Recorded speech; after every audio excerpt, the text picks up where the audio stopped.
係各位網友，呢條片啊係因為即係人民銀行行長潘功勝就係講呢個人民幣嘅嘢，咁都幾重要嘅。尤其有一部分咧就牽涉到香港啊。咁我順便就講講香港剛啱出咗個調查報告，講啲商鋪同埋寫字樓嘅處境咁樣。嗱，潘功勝咧就講幾樣嘢。第一樣咧就係再發展香港作為離岸人民幣嘅基地嚇。咁呢一個咧就係你可以想像到嘅。其實點解咧？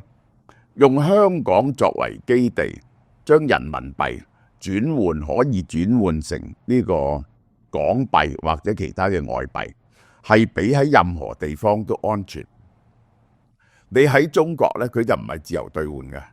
如果你一去外國做咧，如果中國打台灣啊，或者有啲咁嘅事發生嗰陣時咧，就係會立即俾人哋凍結。所以用香港做，喺佢嘅政治權力籠罩之下，呢個咧就係比較穩陣嘅。呢個第一個諗法。所以佢話佢嘅外匯儲備會部署多啲喺香港 ，instead of 存喺外國，存喺香港。嗱，呢個就牽涉到就係引起呢個美國政府嘅戒心嘅。美國政府就係我就係驚你，即係咧利用香港、利用港幣嚟到逃避對美元嘅管制，因為咧你將啲資產擺咗嚟香港，喺香港做貸款啊、做匯款啊，用港幣咧，你其實港幣啊等於美元啊嘛。你咁做嗰刻咧，就係美國要管你，睇到你啲錢點走咧，就睇唔到，因為咧喺香港用港幣結算，一用美元咧就走咗去紐約結算嘅。咁呢個咧就等於係規避晒美國對你所有嘅管制同埋制裁。呢個咧就可能導致對呢一個香港聯繫匯率造成打擊嘅。呢個第一點。咁第二點咧，佢就話要發展香港作為呢個金融中心啊。呢個亦都係同第一點相呼應，因為咧就係佢亦都係好驚喺呢個嚟緊呢個 Donald Trump 呢4年呢個 Donald Trump 時代入邊，呢個佢如果喺外交上地緣政治強硬嗰刻，可能會遭到報復。咁啊，第三點啦，就係香港人就係非常之擔心嘅就係，佢就叫金管局買多1000億人民幣嚟到擺喺香港嗰度，嚟到擺香港嗰度咧就等人借人民幣。咁究竟有幾多人需要借人民幣咧？咁樣樣，咁而家借人民幣啊，你需唔需要同香港嘅銀行借啊，還是同大陸嘅銀行借？即係你如果同大陸系統嘅銀行借，咁呢個就唔需要金管局有人民幣。呢個譬如你同中國銀行借，中國銀行咧借人民幣咧就係只係中國銀行內部同大陸嘅呢個外匯管理處交涉嘅事、處理嘅事，就唔牽涉到香港金管局。即係咧呢1000億叫金管局攞1000億嚟買人民幣，咁咧其實就削弱咗香港嗰個外匯儲備，咁咧就擺咗喺香港，到時匯豐啊、渣打啊、恒生呢啲咁嘅銀行咧就可以借人民幣俾人啊，原理上係咁。咁呢個咧亦都係用咗香港嘅外匯儲備啊。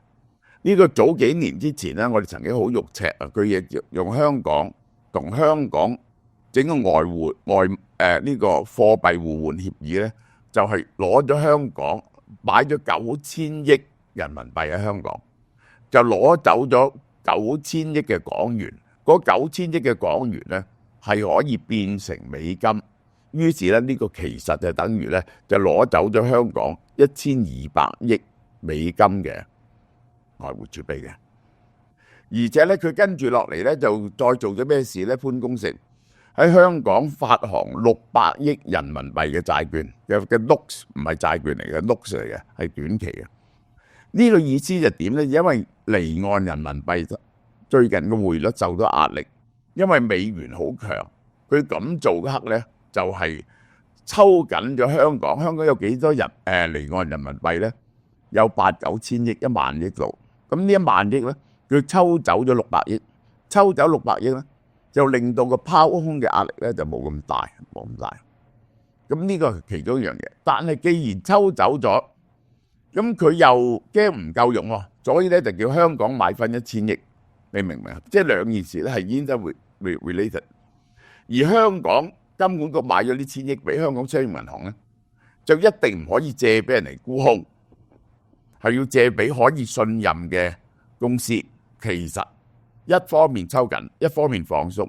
放鬆嗰啲咧就限制咗邊個人有資格借，成個邏輯就係咁。最令我哋擔心嘅嘢咧就係佢仲講句説話，叫香港人咧唔使驚唔夠外匯儲備嚇。香港而家我哋都好驚喎，我哋啲外匯儲備，佢哋點講？佢話香港有咩事啊？我哋中國一定照你噶嘛。中國嘅外匯儲備唔係即係香港嘅外匯儲備。話你講呢句説話咧，我哋好驚，即係你老婆同你講，你嘅錢咧，佢嘅錢咧就即係你嘅錢，講出嚟唔係好聽，但係佢隱藏咗句説話咧，就你嘅錢咧，即係佢嘅錢咧，你明啊？呢個真好啦，嗱呢個就係我哋對外匯香港嗰個港元呢個聯繫匯率嘅擔憂嘅。咁另外仲有咧就係最新出嚟嘅簡報都係認為香港嗰個寫字樓租金喺嚟緊呢2025年呢一年咧，再會跌7至10%，呢個咧就好嚴重嘅事。香港嘅寫字樓已經跌咗30%啊，再跌多10%。點解咧？因為供應咧就仲係好犀利，就係西九龍會有大規模嘅供應，即係喺呢個西九龍嗰邊有嗰個西九龍高鐵站嘅上蓋落成，啟德又有啲落成，中環又有啲落成，又再過一年咧，中環咧就仲有恒基嗰單嘢，好大嘅單嘢落成啦，起碼到2027年啊。寫字樓嘅供應先至會減弱，咁但係寫字樓咧呢個咁大嘅供應嘅造成個空置率咧就會再上升，由17% 升到20%，咁咧個租金再下壓，租金再下壓咧就會令到寫字樓嘅價值下跌，寫字樓嘅價值下跌咧就會令到香港大地產商成個 balance sheet 受咗好大嘅傷害。咁呢個係呢個寫字樓同商鋪嘅情況啊，商鋪嘅情況就因為呢個如果人民幣再貶值，港紙跟住美金再貴咧，就對於喺香港內部嘅消費咧就更加不利。而商鋪嘅下跌同商場嘅下跌咧，亦都令到香港嘅地產商同銀行嘅 balance sheet 咧就轉弱嘅。咁另外一點係特別弱嘅嘢係乜嘢咧？就係工業大廈。工業大廈大家知道，最近特區政府想通過個條例，就係將呢個劏房啊，如果唔合規格咧，刑事化，嗰啲業主咧就會拉去坐監。咁嘅情況之下咧，起碼我哋知道咧，喺呢個工業大廈嘅劏房咧，全部都係會唔合格嘅，全部唔合格嘅。工業大廈係冇可能合格嘅，因為我舉個例，你就會明白。一間房間可以住人咧，佢一定要有窗口嘅，唔可以距離窗口幾遠。工業大廈咧係成個波密層密封啊嘛，佢嘅通天咧係唔夠嘅，佢嘅廁所咧係唔夠嘅，永遠都唔啱規格嘅。咁呢啲工廠大廈做咗劏房嘅咧就好急掟翻出嚟，係會再進一步令到個工廠大廈嘅樓價咧就下跌。咁呢個我哋睇見，即係嗰個鋪王鄧成波掟出嚟嗰啲工廠大廈幾大鑊啦。即係譬如駱駝七中心咁，以前咧係最好嘅做鋪頭嘅工廠大廈嚟嘅，但係咧都可以跌咗5-6成嘅。工廠大廈最近咧喺香港咧去到冇人買嘅境界啊！咁嚟緊呢個牽涉到人民銀行係唔係會利用香港作為離岸中心？就因此令到香港呢一個惹禍上身咧。喺 Donald Trump 時代咧，呢個非常難估計。香港整體呢啲寫字樓啊、鋪頭嘅價錢咧，嘅租金咧，又會調翻轉頭影響到香港嗰啲大地產商同嗰啲富豪嘅資產。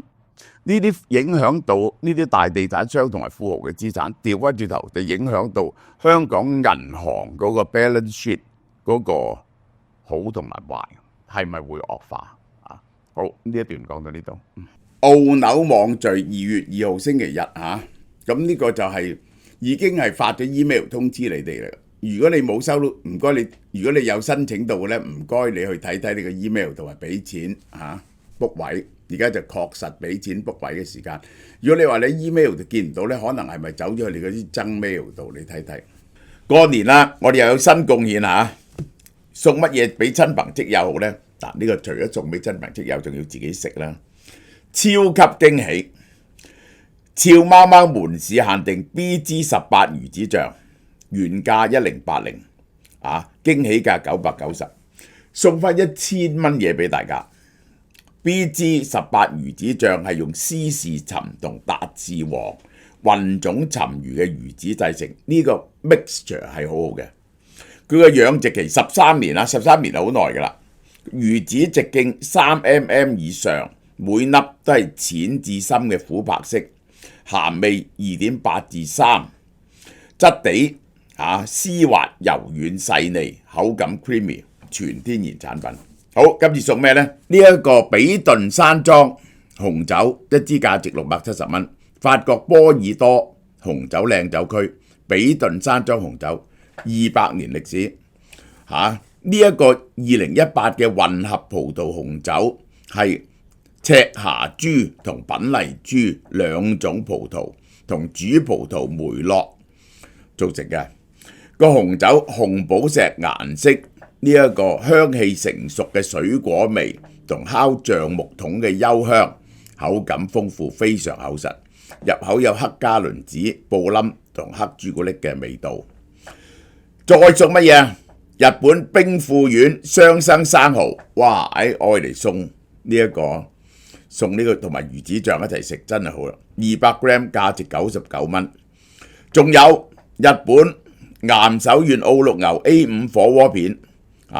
BMS 7至8 200g 價值208蚊，仲有韓國 High Rim 香酥雞塊480g 價值59蚊。送完即止啊！呢個咁抵嘅嘢賣990蚊魚子醬，送翻1000蚊嘢俾你，呢個係只限門市。過年賣大包唔緊要，個個開心嘅年。